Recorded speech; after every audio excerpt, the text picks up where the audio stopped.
Hey guys, what's up? Shane here, contractor and CEO of Credence Energy. And today I want to talk about energy and battery storage. That right there is my battery at my house with my inverter and my backup loads panel right there with my transformer, and that's a disconnect, and that's my Tesla charger.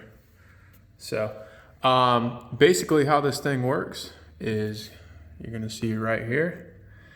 And right now our solar is producing. It's 442 in California, and our solar is producing, which is powering our home, which you can see right here. Our solar is producing 4.73 kilowatts.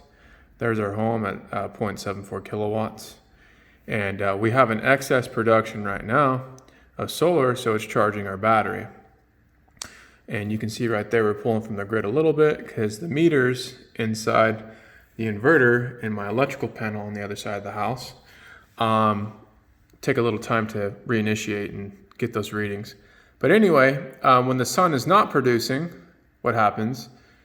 And from 3 to 8 p.m. in California, we have what's called peak hours.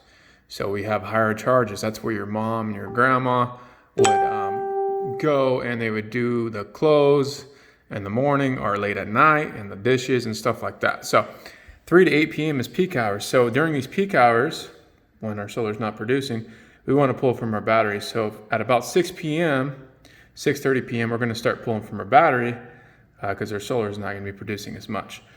So California, you want to use a battery for peak hours, or you want to have a lot more solar on the roof. So those are your two options as of right now when it comes to solar, to eliminate those peak hour charges. Now with the battery, yes, they are expensive and they are very time consuming for me to install. That's why they're expensive. But they also do have an additional perk, and it's this critical loads panel right here.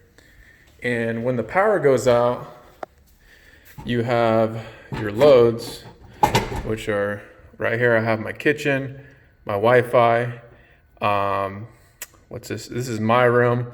And then I have my kids' TV because, I don't want them bothering me. So these are the breakers actually for these loads right now. But when the power goes out, it just pulls from the battery over there and then runs it into this critical loads panel. So I can still have Wi-Fi. I can still have my fridge going so my food doesn't spoil, stuff like that. So that's how that battery works. But in a nutshell, to eliminate these peak charges, you either want to have energy storage if you care about the power going out and you want to have those loads, or you want to have some extra solar. So make sure that you consult with us at Credence Energy regarding your home or your business to save you a lot of money on your electricity, because PG&E and all the companies in California, Nevada, it's Arizona and Hawaii and even New York, all 5 of these electricity companies in these states, basically they have these time of use charges to make more money off the consumer.